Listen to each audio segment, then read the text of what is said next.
Assalamualaikum warahmatullahi wabarakatuh. Kembali lagi bersama saya Regina Cecilia, dan di video kedua kita kali ini saya akan membahas hukum privat, yaitu lawannya hukum publik ya, yang sebelumnya.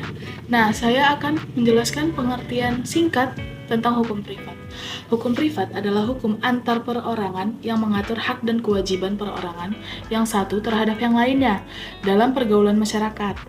Bidang hukum privat ini meliputi hukum tentang orang, hukum keluarga, hukum benda, hukum perikatan, dan hukum waris. Hukum privat itu mengatur tentang hubungan dalam masyarakat yang menyangkut 1. Keluarga dan kekayaan para warga atau individu. 2. Hubungan antar warga atau individu. Yang ketiga, hubungan antar individu dengan alat negara. Sejauh alat negara tersebut di dalam lalu lintas hukum berkedudukan sebagai individu atau perseorangan. Saya akan menjelaskan lebih lanjut tentang hukum yang termasuk hukum privat.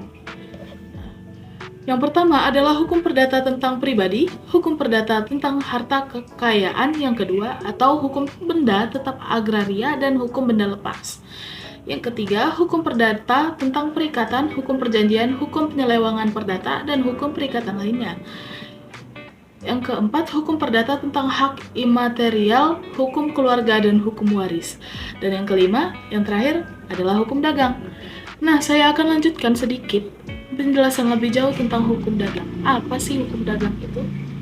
Sebentar ya. Hukum dagang itu berarti peraturan yang mengatur bagaimana orang, badan hukum, atau subjek hukum dalam jual beli untuk memperoleh keuntungan. Hukum dagang adalah hukum yang mengatur hubungan antara satu pihak dengan pihak yang lain yang berkaitan dengan urusan-urusan dagang. Nah, hukum dagang itu meliputi apa aja sih? Terdapat 3 jenis sumber yang menjadi rujukan dari hukum dagang, yaitu hukum tertulis yang sudah dikodifikasikan, hukum tertulis yang belum dikodifikasikan, dan hukum kebiasaan.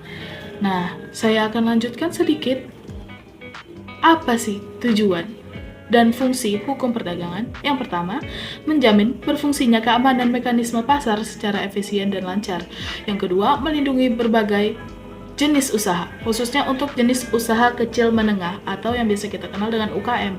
Yang ketiga, membantu memperbaiki sistem keuangan dan perbankan. Lalu, saya lanjutkan, hukum dagang itu berlaku untuk siapa aja. Hukum dagang berlaku bagi mereka yang menjalankan perusahaan, yakni yang disebut pengusaha atau pelaku usaha. Pengusaha adalah orang yang menjalankan perusahaan dan menyuruh menjalankan perusahaan, baik yang dilakukan sendiri maupun dengan bantuan para pekerja. Baik, sekian dulu dari video saya kali ini. Apabila ada salah kata mohon dimaafkan. Wabillahi taufiq wal hidayah. Assalamualaikum warahmatullahi wabarakatuh.